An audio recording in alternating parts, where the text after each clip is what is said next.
Ok, meus amigos, são 10 horas e 12 minutinhos. Hoje são dia 8 de junho de 2019.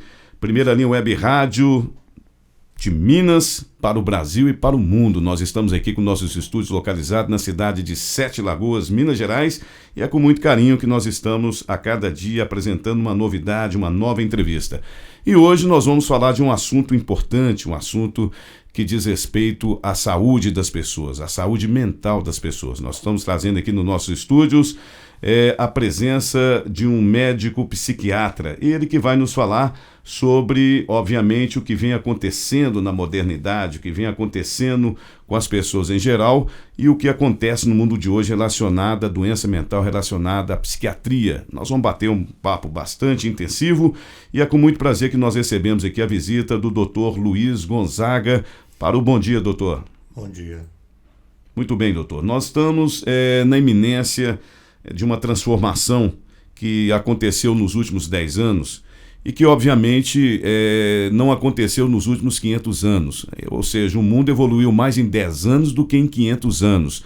E isso, obviamente, tem a ver com a tecnologia. A tecnologia chegou e, de certa forma, vamos dizer assim, pegou desprevenido as pessoas e principalmente a nossa juventude. Mas antes da gente entrar nesse assunto, que eu tenho certeza que é de interesse aí do nosso ouvinte, do nosso telespectador, nós queremos saber um breve histórico sobre quem é o Dr. Luiz Gonzaga. Meu nome completo é Luiz Gonzaga de Freitas Filho. Eu nasci no Pará, numa cidade de Capanema, chamada Capanema. E com 1 ano de idade eu me mudei para Belém, junto com a minha família. Morei em Belém, estudei em Belém e me formei em Belém, no ano de 1970.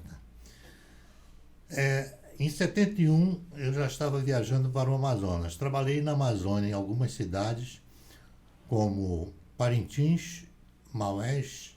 Depois me mudei para Roraima, Boa Vista. Lá trabalhei durante 4 anos também. Eu trabalhei com vários tipos de pessoas. Trabalhei em penitenciárias com adultos, na escola FEBEM, uma escola de infratores aqui em Sete Lagoas. Trabalhei com pobres, trabalhei com ribeirinhos e trabalhei com índios. Então, assim, eu acho que eu tenho uma condição de uma percepção de várias camadas sociais. Isso foi muito bom para mim, porque me permite situações bem diferenciadas no sentido de avaliar a natureza humana, o comportamento humano. Comportamento humano. Me diz uma coisa, onde nasceu esse interesse pela psiquiatria, em específico? Nasceu na infância. Nasceu quando eu era curioso e ficava observando o comportamento de animais. Qualquer animal. Meu irmão criava animais não só domésticos, mas animais selvagens. Macaco, jabuti, jacaré, vários. Isso onde? No Amazonas? Em Belém do Pará. Em Belém do Pará. E assim, eu me acostumei a observar os animais. Em 1958, eu comecei a observar pessoas. Eu tinha 15 anos de idade. E eu me interessei, nessa época eu lembro que em 58, Fidel Castro ainda estava em Sierra Maestra, ele não tinha descido. No ano seguinte, 59, ele desce e toma Havana. A partir desse momento eu começo a interessar por política, por geopolítica, e interessar também pelo comportamento de pessoas. Aí começa o meu interesse pelo comportamento humano. O senhor estudou em qual faculdade? Eu estudei na Universidade Federal do Pará. Do Pará. E a turma, né, que formou junto com o senhor, como é que o senhor avalia ela, considerando uma referência com a turma que são formados hoje nas nossas atuais faculdades? Bom, na época não havia a esquerdização no Brasil, a influência ideológica perversa. Por volta dos anos? 1900, eu entrei em 1965 e formei em 1970. 1970. Nesse período, as universidades ainda não estavam aparelhadas com professores ideológicos. É um período militar. No período militar. Quer dizer, já havia o início, porque o início da influência esquerdizante no Brasil e nas universidades inicia após a guerra, a Segunda Grande Guerra Mundial. Com a queda do Muro de Berlim? Não, muito antes. Bem antes. Em 45 a guerra termina. Em 46, a partir de 46, começa a haver uma influência esquerdizante na América Latina. Mas no meu período até 1970, essa influência não era muito grande. E principalmente na área do senhor, né? Que é uma diferença grande, apesar de ser área social. Eu acho que nas universidades do Brasil inteiro. Todas elas? Sim, quase todas elas, porque eu acredito que essa influência se inicia pelo sul e sudeste do Brasil e depois caminha para o norte e nordeste. Me diz uma coisa, qual a diferença, e as pessoas sempre perguntam, da psiquiatria para a psicologia? É diferente, né? A formação da psiquiatria exige uma formação médica. A psicologia não exige formação médica. Então, assim, a licença para prescrição de medicamentos é dada apenas aos médicos. E como os psiquiatras obrigatoriamente têm que ser médicos, eles podem receitar. Já os psicólogos não. O psicólogo é apenas uma avaliação, que também não deixa de ser por parte do psiquiatra. Não, eu acho até que do ponto de vista da competência, existem psicólogos mais competentes e capacitados do que um psiquiatra. Do que o psiquiatra. Interessante. Depende do nível de curiosidade e de capacitação individual. Quer dizer, na verdade, as matérias, as primeiras em si, basicamente são as mesmas. A diferença é que a psicologia pega mais matérias ligadas ao comportamento.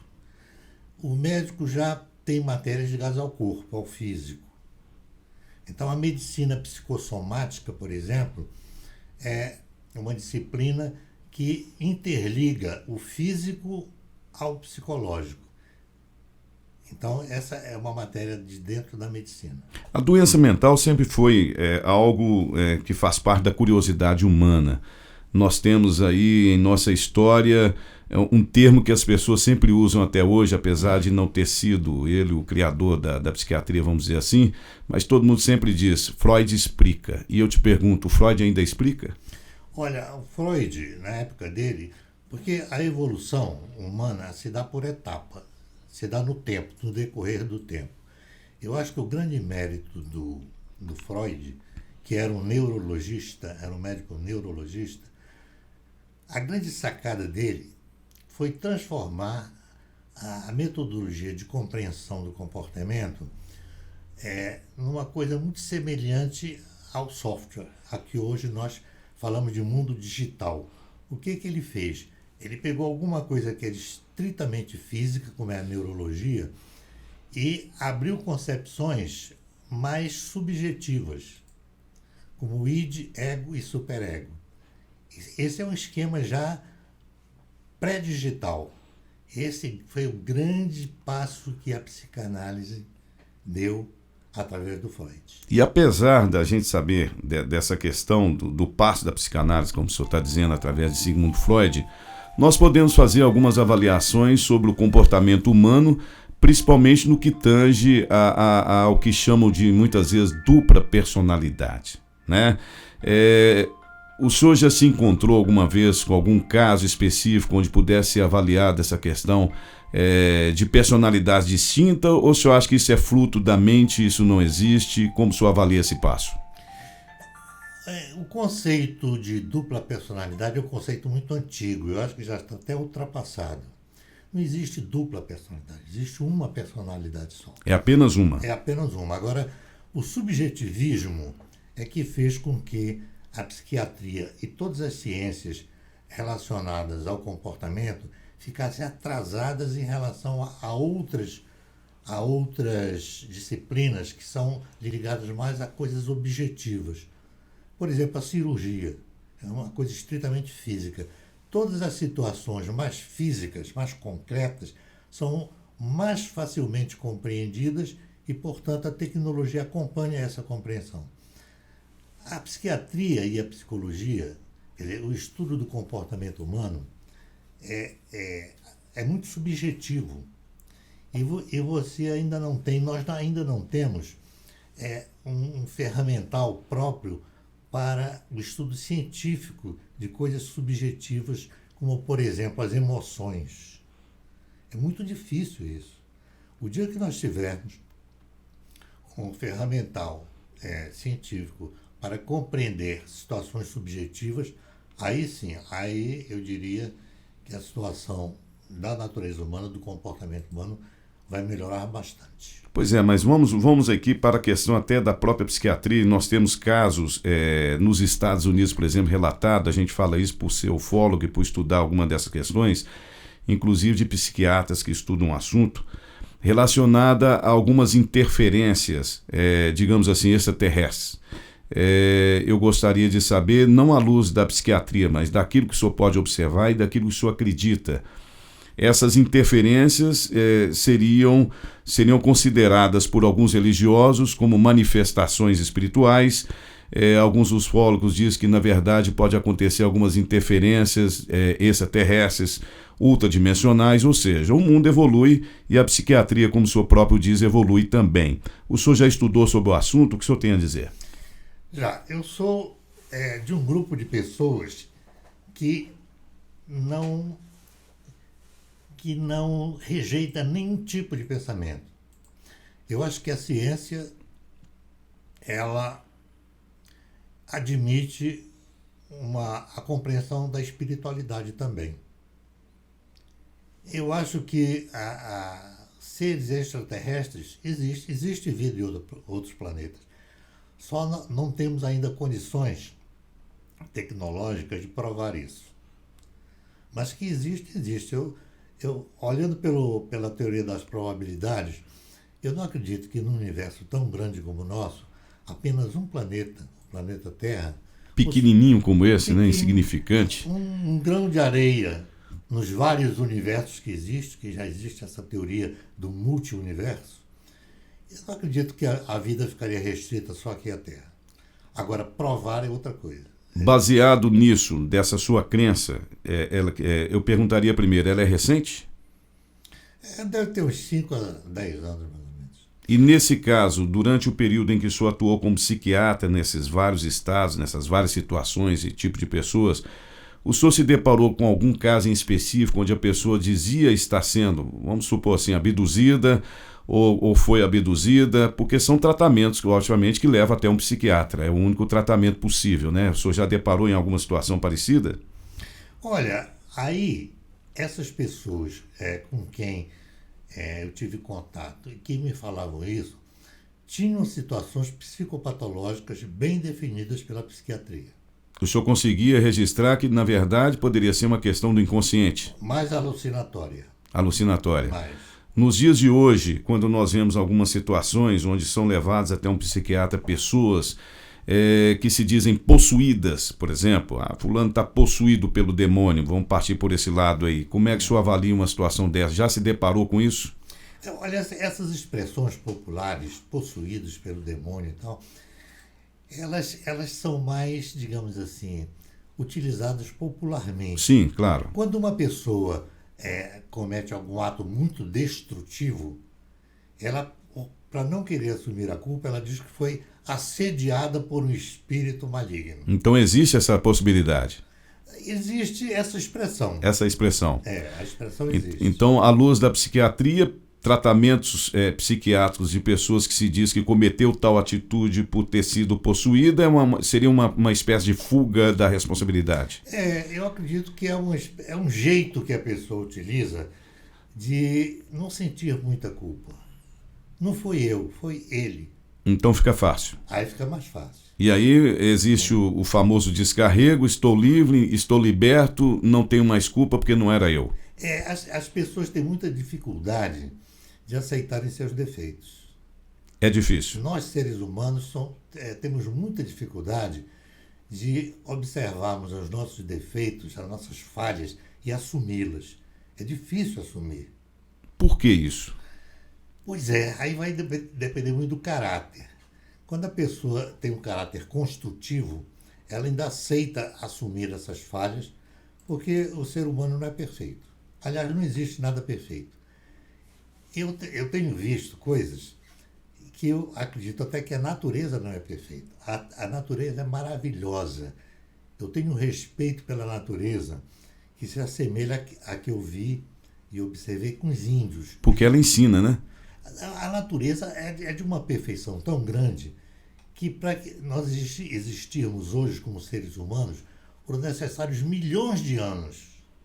Então não é uma coisa de uma semana, de um mês. São milhões de anos de aperfeiçoamento.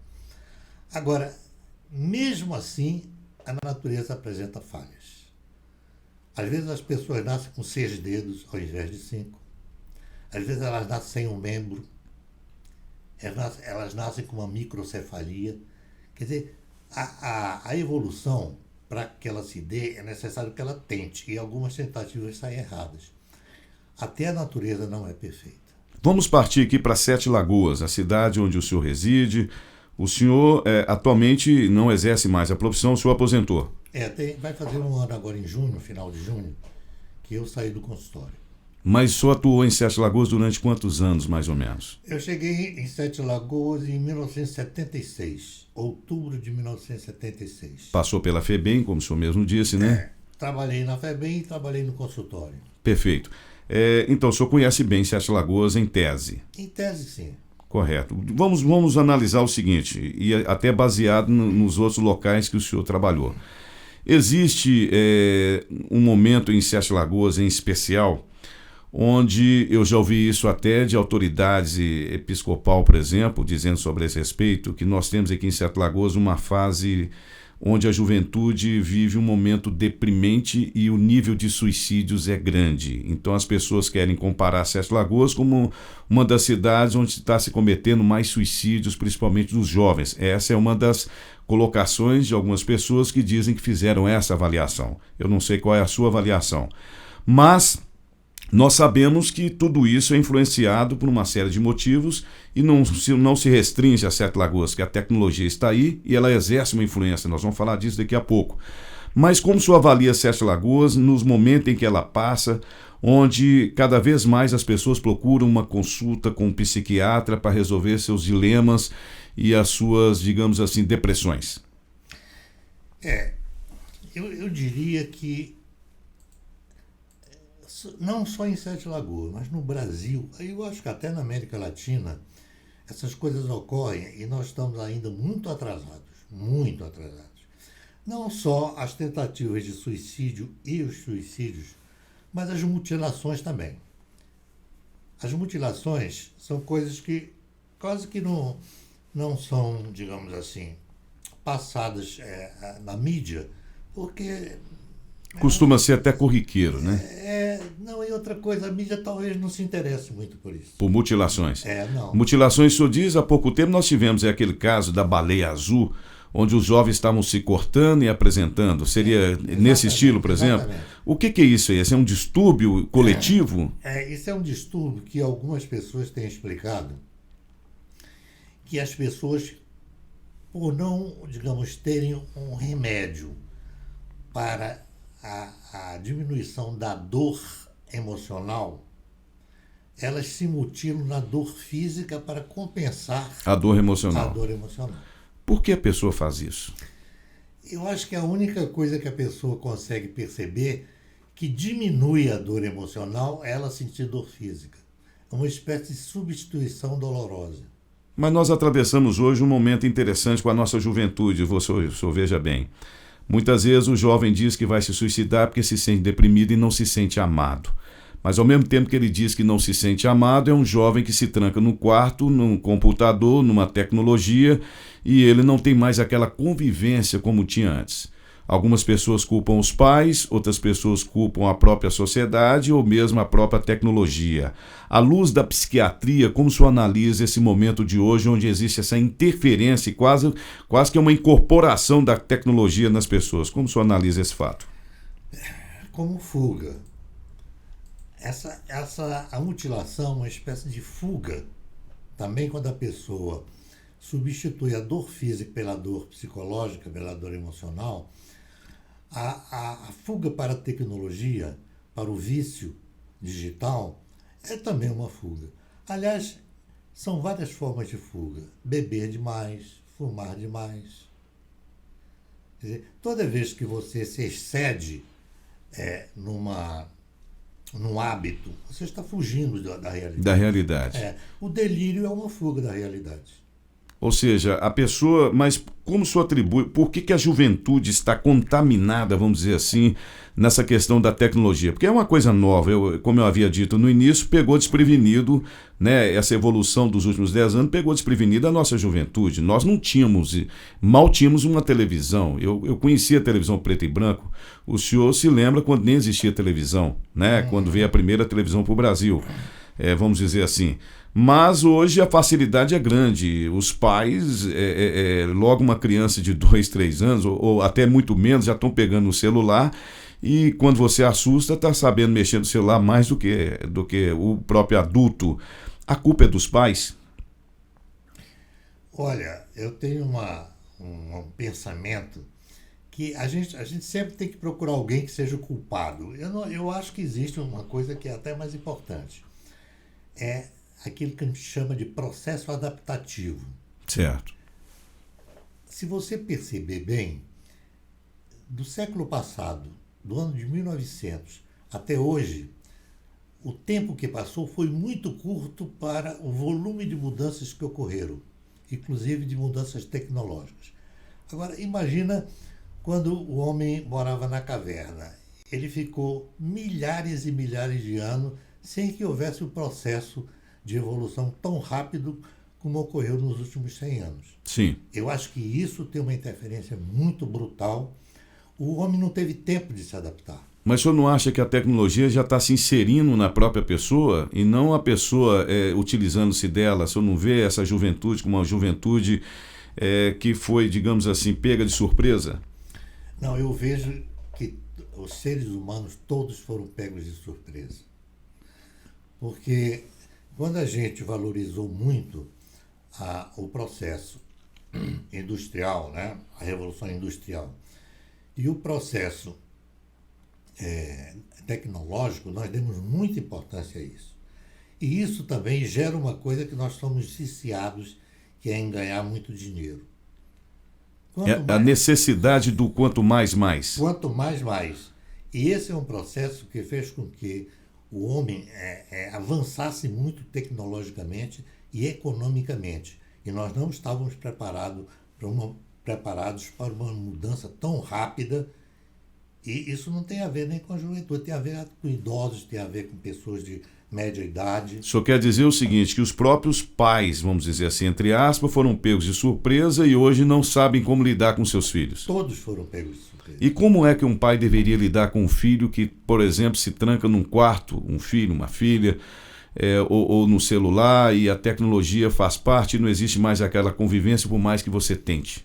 Depende dos pais, porque os pais que gostariam que as coisas transcorressem numa velocidade mais permissível, teria que colocar, digamos, limites nos filhos. E tem pais que não colocam limites nos filhos. Como o senhor considera o colocar limite, por exemplo? Dá um exemplo. Dizer não. Não. Está faltando um não? Em determinados momentos, os pais têm a função de educador. E a função de educador, você tem que dizer sim e não na hora certa. E nem sempre sim. Dizer sim o tempo todo não regula nada. Não é educar. Não é educar. O conselho que o senhor dá para os pais de hoje? Bom, primeiro, amem seus filhos. Em primeiro lugar.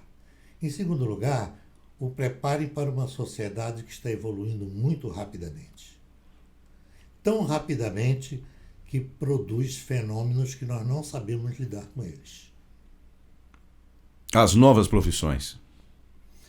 Bom, as novas profissões caminham sempre atrás da nova evolução tecnológica. Quanto mais se evolui tecnologicamente, mais profissões novas irão ocorrer. Sempre. Não sei onde nós vamos chegar, mas esse processo nós temos observado... É inevitável. É inevitável e nós temos observado desde o século passado. O senhor tem observado, como o senhor está dizendo, desde o século passado, a evolução, e a psiquiatria, obviamente, como já conversamos aqui, ela evolui também com o passar do tempo. as doenças mentais de hoje mais conhecidas têm a ver com a depressão, como nós estamos comentando. Como lidar com a depressão?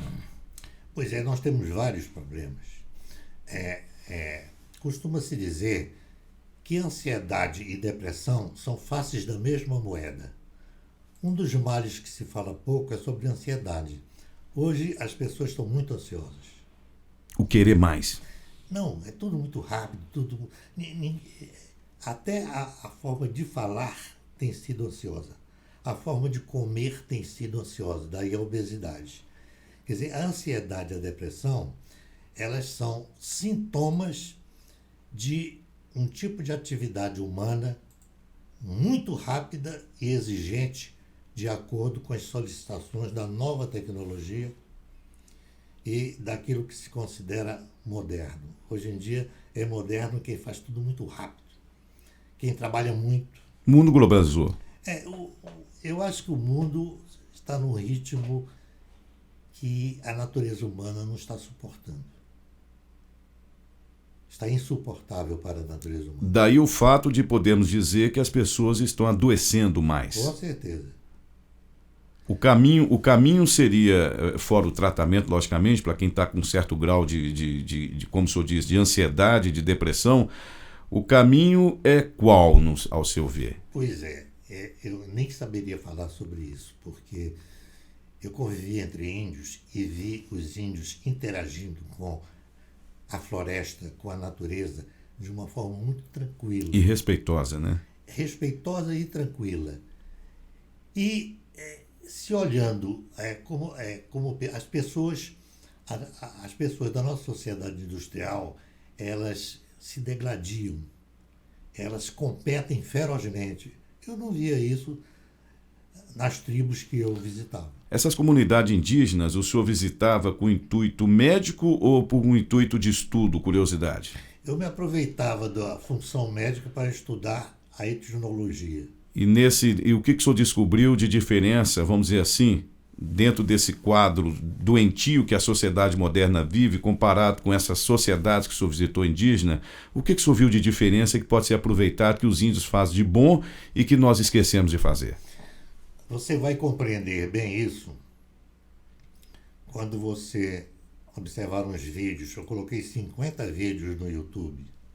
Relacionado ao povo indígena. Onde eu falo tudo isso que eu estou falando aqui para você. Resuma uma frase sobre como o senhor viu de comportamento positivo deles, que nós não estamos exercendo.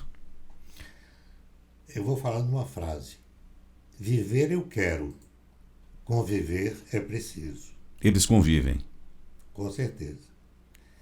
E nós lutamos, nós não convivemos. Aqui é uma luta. Aqui é uma luta. O senhor falou de universidades, o senhor fez aí uma comparação sobre o período em que o senhor estudou, em que o senhor cursou a medicina, né, psiquiátrica.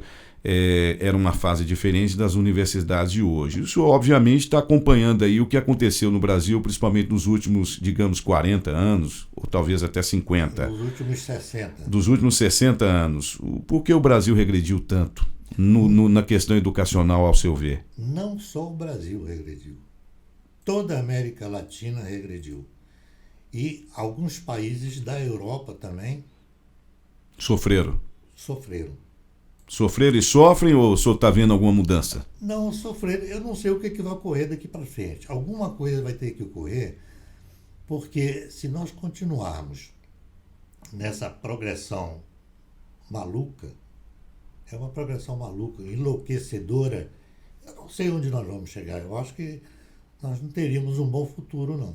A doutrinação faz parte da esquizofrenia atual? Sim. Na verdade... O que é mais esquizofrênico dentro dessa doutrinação política que nós vemos mundo afora? Não vamos especificar o Brasil, não, como o senhor disse, a própria Europa, né? Na luta digamos assim, pelo poder, porque eu normalmente, há uns 20, 30 anos, eu acredito nisso que eu vou falar agora. Existem 3 coisas que o homem persegue. É o poder, o dinheiro e os interesses. Essas 3 coisas são o tripé da ânsia, da ansiedade humana em querer sobrepujar o outro. Daí as ideias divergentes. Daí as ideias divergentes. Daí o fato de você querer doutrinar as pessoas com ideologias completamente delirantes e que faz com que você mude a cultura de alguns países para poder vencer o país e subjugá-lo pelo poder. Nós sabemos que houve essa transformação mundial e está acontecendo, e existe essa luta ideológica, digamos assim, pelo mundo capitalista e o mundo socialista, quer dizer, cada qual faz a sua colocação, e nós temos exemplos aí terríveis do que foi o socialismo mundo afora, temos um exemplo terrível do que está acontecendo aqui na América do Sul, por exemplo, na Venezuela, e é um quadro que existe até uma preocupação que talvez pudesse vir, como estamos vendo na mídia, a acontecer na própria Argentina, que é a nossa vizinha, mas o Brasil esteve a ponto de se tornar também, como dizem as pessoas, uma Venezuela. Por que a Venezuela é tão visada hoje na América do Sul, se esse é um fato que vem acontecendo há tantos anos no mundo afora? Por questões geopolíticas. Meramente. Olha, aconteceu na nossa casa, então despertou interesse. Com certeza. Eu costumo dizer, você falou em comunismo e capitalismo. Sim. Pelo fato de eu perceber que isso é uma briga que prejudica a todos, essas ideologias são formas de luta que trazem prejuízo a todas as pessoas. E então eu comecei a ter pensamentos e a escrever sobre um tema que eu estou chamando de convivencialismo. É um novo paradigma? É um novo paradigma. Entre o comunismo e o capitalismo, eu prefiro o convivencialismo. O que seria o convivencialismo? Seria um paradoxo moderno? Explica para nós. Convivencialismo seria a arte de conviver sem matar o outro. Sem matar o outro em todos os sentidos. Amando o outro. Aliás, eu sempre digo que os 10 mandamentos deveriam se resumir num só. Porque esse primeiro mandamento resume todos os 9. Que é o que Jesus disse: amai-vos uns aos outros, como eu vos amei, ao próximo como a ti mesmo. Seria esse. Ou seja, ele falou assim: convivam afetivamente uns com os outros. Não é necessário as ideias sobrepujar a própria pessoa. Não.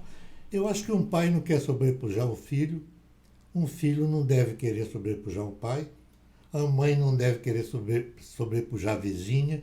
Eu acho que nós temos que conviver mesmo. E por que desse enfrentamento hoje, voltando, e é uma preocupação dos pais em geral, desse enfrentamento da juventude com os próprios pais, não aceitando digamos assim, uma ordem de um pai, não acreditando em Deus, nessa descrença, né, da questão da espiritualidade, os valores divergentes, dizendo que são modernos os atuais comportamentos, né?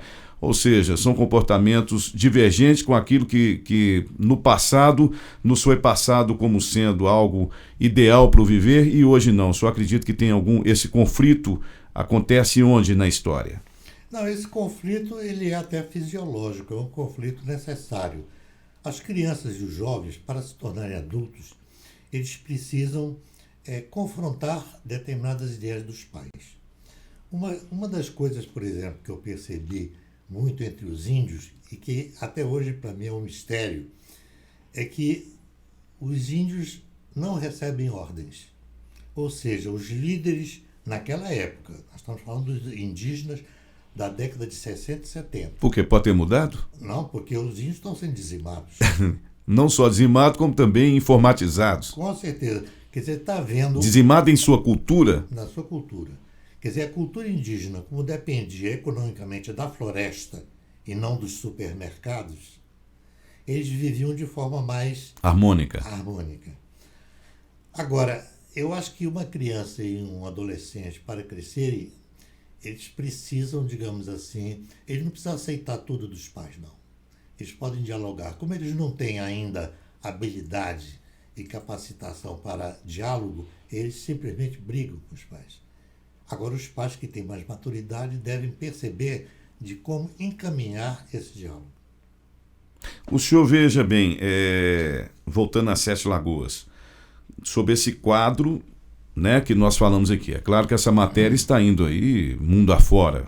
Pessoas né, de diversos países podem estar nos ouvindo nesse instante pelas redes sociais, né, e pelo nosso canal aqui do YouTube, Facebook, Instagram e outros canais das mídias sociais. Mas como nós estamos aqui no ambiente de Sete Lagoas, eu vou voltar a bater no martelo na mesma colocação. Dados indicam que Sete Lagoas tem tido aí um crescimento nessa questão, principalmente do suicídio. O senhor como psiquiatra, por que uma região em específico está tão abrangente? Seria uma histeria coletiva? Eu não acredito nessa hipótese. Não existe esse dado? Não acredito nessa hipótese, por quê? Porque o fenômeno que está ocorrendo em todo o Brasil está ocorrendo em Sete Lagoas. Sete Lagoas não é um caso. É apenas mais um deles. É mais um deles. Eu só acreditaria se nós tivéssemos no Brasil dados estatísticos reais. O Brasil não tem dados estatísticos reais. O senhor acredita o porquê, então, dessa insistência em uma localidade em específico? Não sei. Alguém está tentando tirar vantagem dessa hipótese. Isso, para mim, é uma hipótese. Pode ser tirar vantagem. Pode. Deus existe? Olha, existem duas formas de falar sobre Deus. Uma é dizendo, eu creio em Deus. Isso é crença. Deus existe é uma afirmação que leva as pessoas a pensarem que eu provo a existência de Deus. Eu não provo. Não é possível provar a existência de Deus, mas é possível crer em Deus. E o senhor crê em Deus? Eu creio na espiritualidade. Eu creio na religiosidade, que para mim é uma coisa que se confunde com a construtividade. Uma pessoa que é construtiva, para mim, é religiosa. E se uma pessoa que crê em Deus é religiosa, ela deve ser construtiva. Os estudantes hoje de psicologia, nós temos aqui em Sete Lagoas faculdade de psicologia, né? Me parece que são 2 faculdades de psicologia, não é isso? Estudantes que estejam ouvindo o senhor nesse instante. O senhor é um psiquiatra, mas o senhor vai dar um conselho para os novos psicólogos. Eu acho que primeiro estudar muito.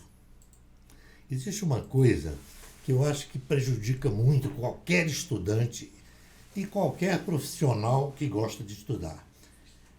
É o achismo. Eu acho que.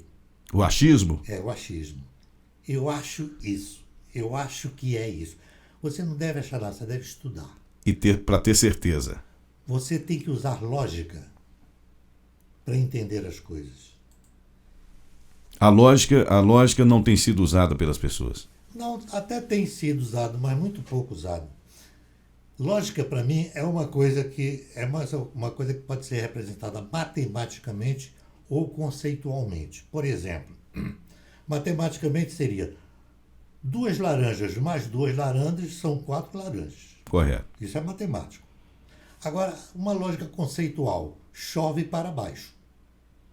Alguém já ouviu chover para cima? Difícil. Então, assim... Envolve outras leis, como a própria gravidade. Isso, né? Exatamente. Inclusive, toda discordância tem uma linha lógica que une uma coisa a outra. Sim. Por exemplo, eu estudei, quando eu estava no ginásio, antigamente se chamava ginásio, eu estudei que a menor distância entre 2 pontos é uma reta. Correto. Aí o Einstein vem e diz que a menor distância entre 2 pontos é uma curva. Uma curva. Aí eu fiquei tentando entender essa do Einstein. E depois eu entendi o seguinte: se nós tivermos num plano, aqui numa mesa, um papel, uma caneta e uma régua, a menor distância entre 2 pontos num plano é uma reta. Correto. Mas se nós olharmos a Terra, que é um globo, é tridimensional, a menor distância entre 2 pontos para quem vai viajar de avião é uma curva. É uma curva. Porque você não tem como atravessar o globo terrestre para chegar no outro local. Senão você bate o avião. O senhor, à luz da psiquiatria e à luz daquilo que o senhor já estudou, como é que o senhor está analisando aí esse comportamento atual dos nossos governantes? Ou seja, aqueles que já estão apenados e aqueles que possivelmente serão apenados. Bom, eu vou chegar numa lógica que eu construí há uns 10 anos atrás e foi melhorando com o tempo, e que eu começo fazendo perguntas. Eu pergunto assim: um ladrão inteligente procura roubar a casa de um rico ou a casa de um pobre? Sim, é óbvio, né? Aí todo mundo fala, bom, casa de um rico. Eu pergunto, um psicopata inteligente vai para um lugar onde tem muito dinheiro ou pouco dinheiro? Os políticos vão para que lugar eles preferem? Então, com isso, qual a posição, né? É uma posição onde ele tenha muito poder e muito dinheiro. Mas o que leva um político, mesmo sabendo que nós estamos aí com um trabalho, vamos dizer assim, vamos falar do Brasil. Nós temos aí a Operação Lava Jato, que foi aí iniciada pelo juiz Sérgio Moro, Brasil afora, hoje ministro da Justiça, e ela continua através de outros juízes e procuradores e promotores que fazem um trabalho, Ministério Público, né, que fazem um trabalho muito bom. Mesmo acontecendo das pessoas serem descobertas, nós descobrimos que existem casos, como o Cabral, por exemplo, que estava preso, em determinado momento descobriu-se que ele continuava dentro da cadeia, ainda, de certa forma, influenciando na corrupção. O que leva uma pessoa, veja bem, o que leva uma pessoa, um político, estando diante de fatos da probabilidade de ser incriminado, continuar a promover o crime. O que? Ele acha que nunca vai ser descoberto, só o outro foi e eu não serei? O que acontece na mente dessas pessoas? Essa resposta você vai obter se você fizer entrar no mundo da ponerologia. Ponerologia. Ponerologia. O que seria? Seria o estudo dos psicopatas. Então, o senhor pode comparar um político desse como um psicopata? O que eu quero dizer é o seguinte: nós não podemos ser, digamos, radicais. Sim. Dentro da política, nós não temos só psicopatas, nós temos pessoas boas também. Sim, claro, mas eu digo os que têm esse tipo de pensamento de comigo não vai acontecer. As pessoas boas em número reduzido. Para mim, o maior número é de pessoas psicopatas destrutivas, que entram para o poder e para o local onde tem muito dinheiro para roubar. Quanto mais. Quanto mais. Agora, evidentemente que nós sabemos até hoje que um psicopata ele não sente culpa, portanto, ele não é socializável. Impossível. É impossível. O psicopata, enquanto psicopata, que é um distúrbio de caráter, é uma legião de caráter. Não tem tratamento? Não tem tratamento por enquanto. Interessante, quer dizer, isso se aplica a qualquer caso de psicopatia? Todo psicopata é reincidente o resto da vida. A não ser que evoluam os métodos da compreensão do comportamento e se descubra o meio de tratar de psicopatas. Por enquanto não existe. É remédio e... Não, nem remédio. Nem remédio? Nem remédio. Como agir com um psicopata? Isolando. É a única forma. O psicopata deveria viver e conviver numa sociedade só de psicopatas, no isolamento. O psicopata é uma pessoa que não convive com ninguém. Não existe solução. Não. E existem vários níveis de psicopatia. Existem vários níveis. Desde os menores, que são os estelionatários, por exemplo, são pessoas que tentam se aproveitar do outro, roubando do outro. Esse é um nível ainda reduzido. Até os que se transformam em políticos e se tornam ditadores. E aí é onde não existe outra forma a não ser tirá-lo do poder. É quando ele consegue matar milhões de pessoas sem atirar nelas. Que é a pior morte. Que é a pior morte. De fome. Matar por falta de assistência médica. Quer dizer, o sujeito, quando rouba da comunidade, da sociedade inteira, ele está matando outras pessoas. Me diz uma coisa, o senhor tem um ídolo? Não, eu não tenho ídolos. Humanos que você fala? Sim. Não. Eu aprendi a não ter ídolos. Por quê? Porque a natureza humana é frágil. Não existe, mas só tem admiração? Bom, aí eu tenho. Cita o nome. Essa admiração é provisória. Provisória? É. Porque uma pessoa só merece admiração até aquele dia. No dia seguinte, eu não sei o que vai acontecer com ela. O comportamento dela pode mudar? Pode completamente. Eu, por exemplo, admiro, por enquanto, duas pessoas no Brasil. O juiz Sérgio Moro e o atual presidente da República. Mas estou sempre olhando para eles, sempre observando. Pode ser que mude amanhã. Quem sabe, todo mundo pode mudar, para bem ou para mal. Caso Neymar. Olha, eu não conheço o Neymar. Eu não tenho nenhum conhecimento do Neymar. O que o senhor vê na mídia? O que eu, por exemplo, ultimamente vi na mídia foi aquela tentativa, aquela acusação de estupro. Isso aí demonstra, sabe o quê? Como a natureza humana ainda mente. Como as coisas ficam difíceis. Você tem que ter provas. Você não pode dizer eu acho que.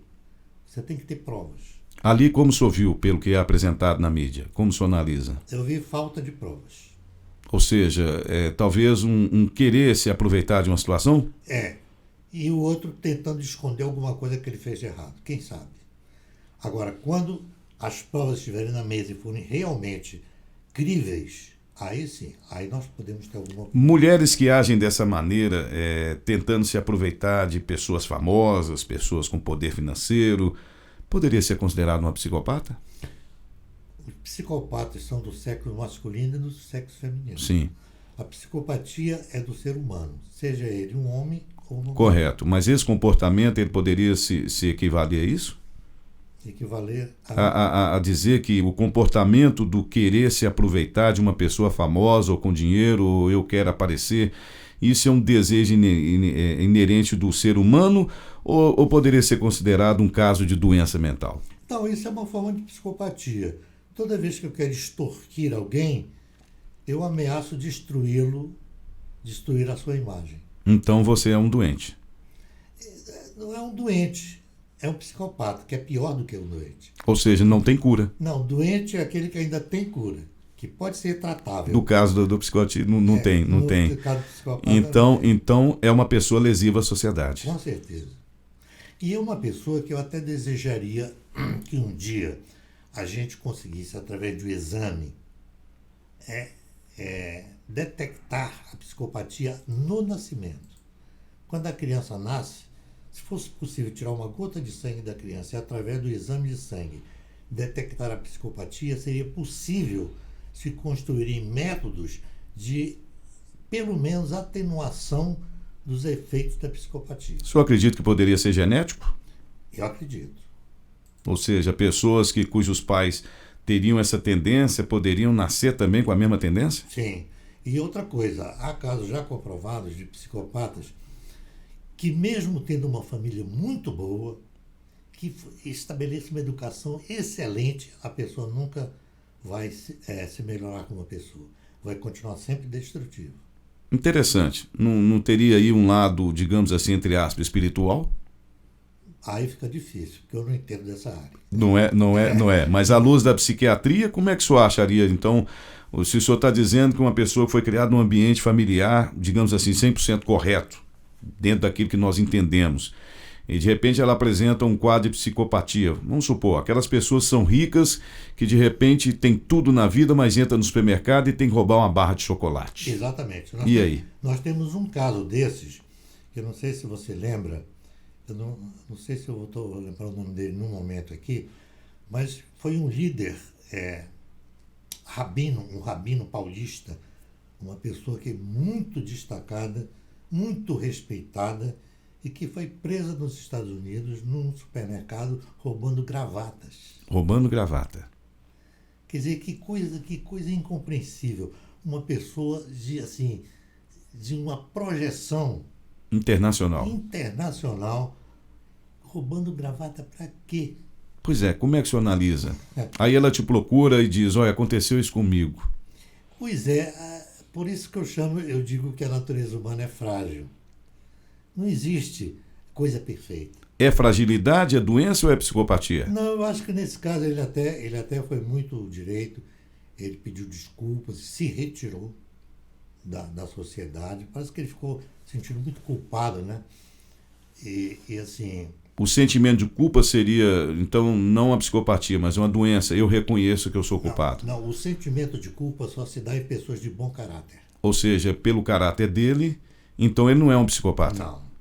Ele apenas teve um leve transtorno mental naquele momento, Uma um fraqueza. transtorno de caráter, Uma fraqueza. uma fraqueza. Entendi. Uma fraqueza. Tem uma teoria que diz que quando a pessoa sente que não é bem amada, que tem uma dificuldade afetiva, ela tem que roubar alguma coisa para incorporar alguma coisa dentro dela. Que loucura. Isso é uma hipótese, né? Que loucura, que loucura. Então, eu acho que essa pessoa é uma pessoa por quem eu tenho muito respeito até hoje. Sobel. Era o Rabino Sobel. Uhum. E ele é uma pessoa direita, uma pessoa boa. Agora, o psicopata não se arrepende. Ele não sente culpa. Ele não poderia ter sido influenciado ou não existe isso? Não, eu acho que é uma fraqueza pessoal. Que todos nós temos. Todos nós. Aliás, quem foi que nunca furtou? Alguma coisa em algum momento, nem que seja uma bala. Nem que seja uma bala. Eu já furtei, você já furtou, todas as pessoas já furtaram. O grau do furto é que determina, não o grau do furto, mas o grau do caráter que determina a culpabilidade. Exatamente. Na medida em que você forma o caráter, você consegue perceber a distância entre o certo e o errado. Uma criança não consegue perceber essa distância. E um jovem também tem dificuldade. Daí o fato dos pais estarem atentos, como o senhor disse no início. Com certeza. Entendi.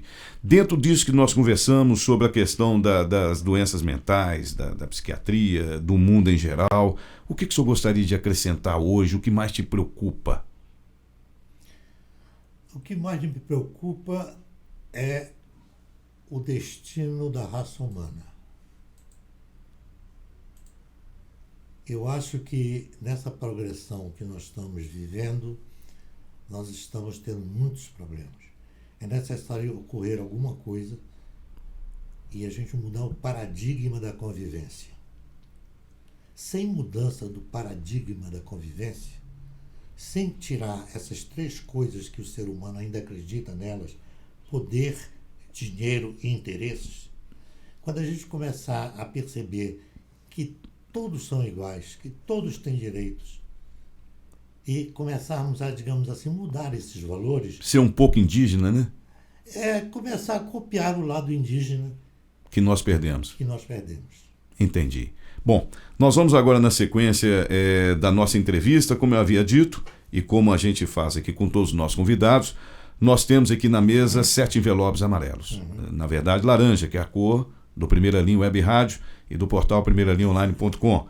Nesses 7 envelopes nós temos aqui nomes, pode ser de pessoa, de país, pode ser um nome qualquer, né? Um verbo, qualquer coisa. O senhor vai tirar ou não tirar. Se o senhor achar que é positivo o que o senhor leu ali, o senhor vai falar o que é e vai explicar. Se o senhor achar que é negativo, o senhor não fala nada, me entrega o envelope que a gente fala no final. Após esse, nós teremos os envelopes negros, onde tem 7 nomes aqui de pessoas consideradas, entre aspas, perversivas na nossa sociedade. No passar dos anos, da época, são pessoas conhecidas pelas histórias. O senhor vai tirar apenas um e vai analisar ela para nós no final. Então vamos começar com os envelopes amarelos. Pode escolher. Eu já escolhi e vou tirar o do meio. Do meio. Vamos lá. Tanto numa fila quanto na outra. Está lá, tirou o número 4. Agora o senhor vai abrir aí, vai ler só para o senhor. Se não concordar, não fale para mim, guarde no envelope que a gente fala no final. Se concordar, vamos conversar. Eu concordo. A palavra... Tira do envelope? Tiro. Então pode falar. A palavra aqui é depressão. Depressão? É. O senhor tira do envelope depressão?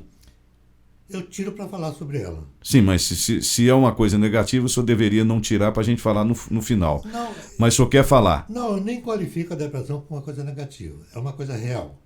Bom, vamos lá. Pode falar. A depressão é uma forma de insatisfação na convivência. Quando eu estou deprimido, eu não estou feliz. Quando eu estou ansioso, eu também não estou feliz. Então, eu acho que foi até interessante eu ter tirado essa palavra aqui, porque é necessário que a gente, através da depressão ou da ansiedade, que são coisas que mostram a infelicidade de uma pessoa, a gente procurar os meios de encontrar aquilo que nós chamamos de felicidade. O equilíbrio. Interessante. Por isso que eu tirei. Ok. Vamos lá para o segundo envelope, então. Se tiver algum que o senhor não concorda, a gente deixa para o final. Mas vai lá, tira mais um. De qual fila? Não, se o senhor quiser tirar aí. Só vai ter que tirar o 7. Vai tirar o número 1 agora, escolher o número 1. Veja lá. Tira ou não tira o chapéu, se fosse Raul Gil, mas aqui se tira ou não tira do envelope. Se não tirar, a gente fala no final. Coisa boa também. Pode falar. Política. Política, o senhor tira do envelope a política. Tiro. Explica sobre a política. Porque, para mim, política é boa política. Não é a má política. A política é necessária. Eu achei interessante, foi até bom que saísse essa palavra, porque não existe sociedade humana sem liderança. E quem estabelece a liderança é a política.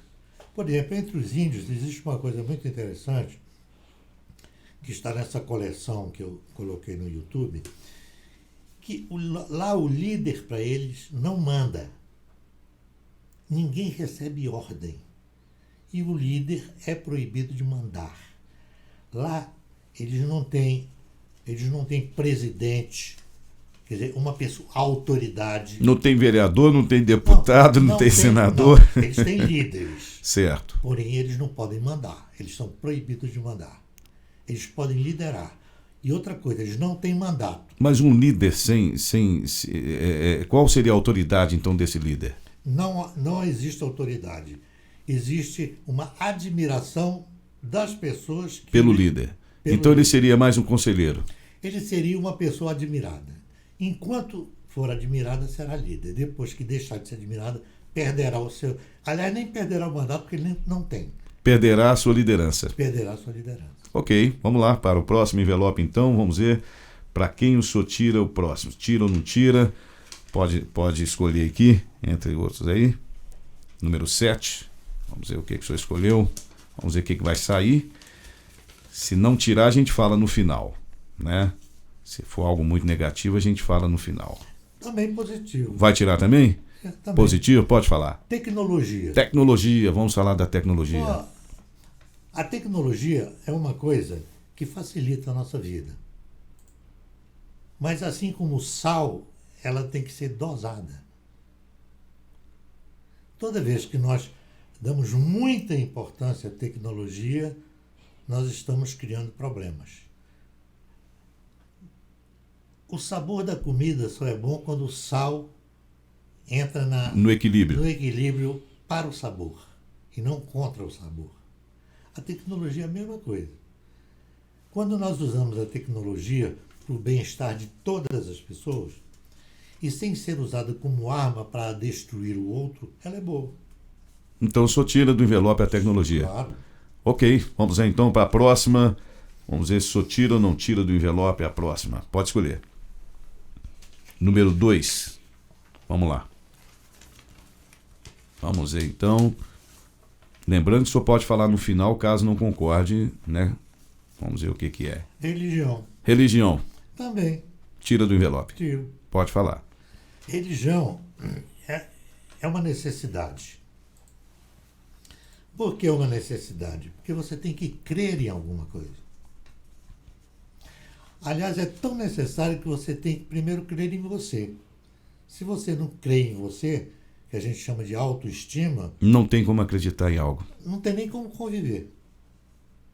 Então, a religião é uma coisa interessante. Ótimo. Vamos então para o próximo. Vamos ver para quem o senhor tira ou não tira. Ainda tem mais 3. Até agora o senhor tirou todos. Não ficou nenhum aqui para o final. Vamos ver na sequência. Então o senhor tem agora o 3, o 5 e o 6. Eu acho que eu vou tirar o 6. O 6, vai lá. Vamos ver.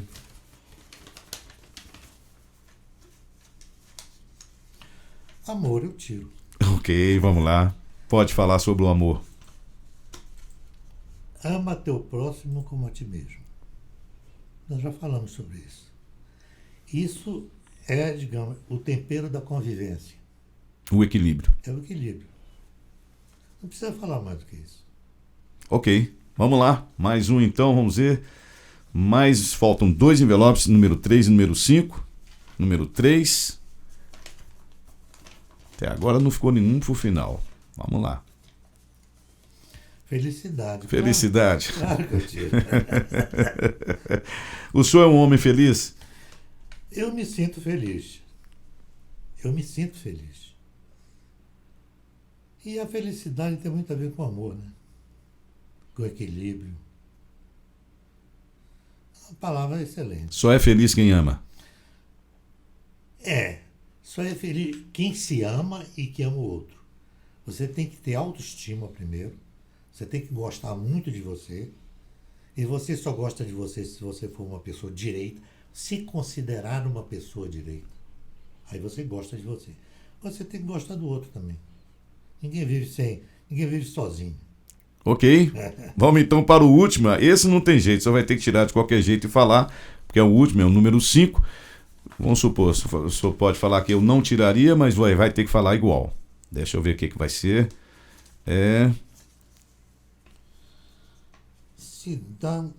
Siddhartha Gautama, o Buda.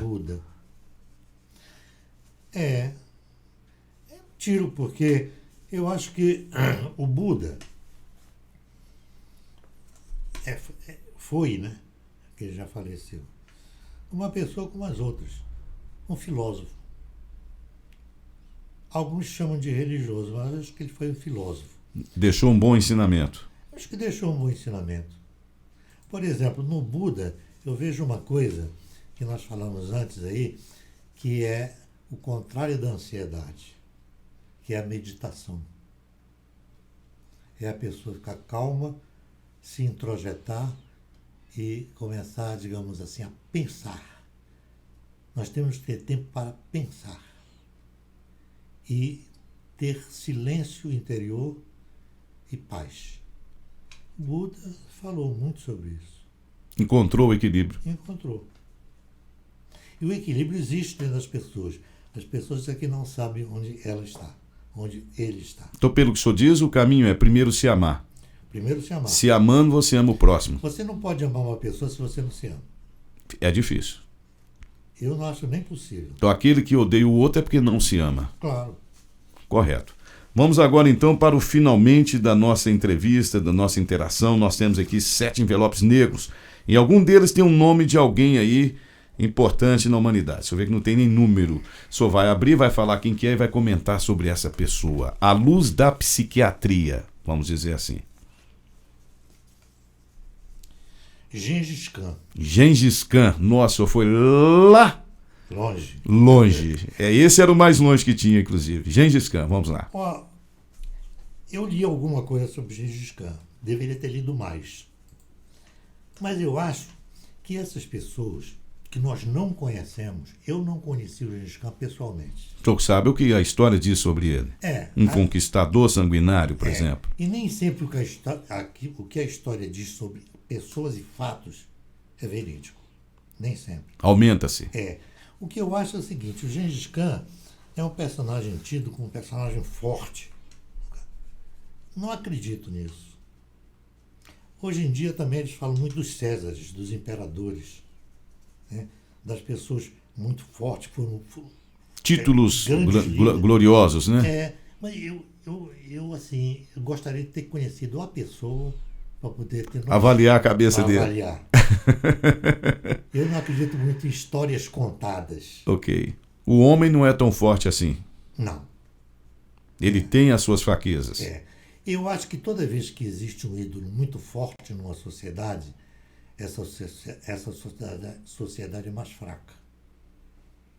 Todas as pessoas, o líder pode existir por admiração. Ok. E não por ser um herói, lutador, um Napoleão. Não seria referência? Não, eu não vejo o herói como referência o que luta, o que vence. Napoleão Bonaparte, Hitler. Não dou a menor importância para heróis. Não. Era mais um. Era mais um. Uma pessoa que eu não sei quem era. Não tenho a menor ideia do Gengis Khan. Pela história, ele seria um psicopata? Não sei. Não tem condição de avaliar. Não tem. Um Hitler seria? O Hitler, que é uma coisa mais recente, que deixou um histórico... Uma marca profunda, né? É aí que a gente compreende melhor. E que eu era vivo quando ele estava lá matando... praticando o extermínio, né? E outra coisa, palavras dele, fatos que já foram Aí sim, aí eu acho que ele era um psicopata. Todos os psicopatas podem se tornar líderes fortes. Podem. Pela sua personalidade. É, Pela falta de culpabilidade.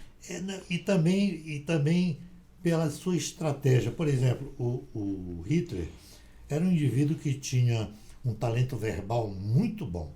Ele era um talento verbal enorme. Se você já escutou alguns discursos do Hitler, você via como é que ele conseguia mexer com a população alemã e o pessoal batia palmas, só faltava elevá-lo aos céus. Tá parecendo uns líderes nossos atuais aí que estão presos, né? Eu também lembrei dele. Uma pessoa, um bom estelionatário, tem que ter uma boa lábia. E normalmente são destrutivos. Senão não consegue ser um estelionatário. Senão não consegue. Eu quero agradecer ao senhor aí pela sua participação conosco. Nós recebemos aqui o psiquiatra Dr. Luiz Gonzaga na mídia com Marcílio Maran. Eu quero deixar aí o microfone para os seus cumprimentos finais, para a sua mensagem final, principalmente aqui para as pessoas que estão nos ouvindo, principalmente para os jovens, né? A sua mensagem final e o nosso agradecimento desde já. Bom, em primeiro lugar, eu agradeço a você que me convidou para a entrevista. E assim, eu acho que, eu vou voltar a dizer o que eu já disse. Eu acho que é necessário estudar muito, muito. Procure o hábito de ler. Leia muito. E leia sobre tudo. A gente só tem uma ideia quando a gente lê sobre tudo. Eu já li sobre livros comunistas, eu já participei de aparelhos comunistas, de como é que você... estratégias, por exemplo, de guerrilhas e tudo mais? Daquela instituição que existia na União Soviética, espiã. Ah, sim, o senhor está falando da KGB. Da KGB. Quer dizer, você tem que saber tudo. Eu aprendia como é que você conseguia influenciar pessoas, como é que você conseguia mentir sem ser percebido. Quer dizer, você tem que ler tudo, do bom e do ruim, para poder formar a sua opinião. E o caráter que determina a formação. Exatamente. E quando você tem um bom caráter, você sabe discernir entre o certo e o errado.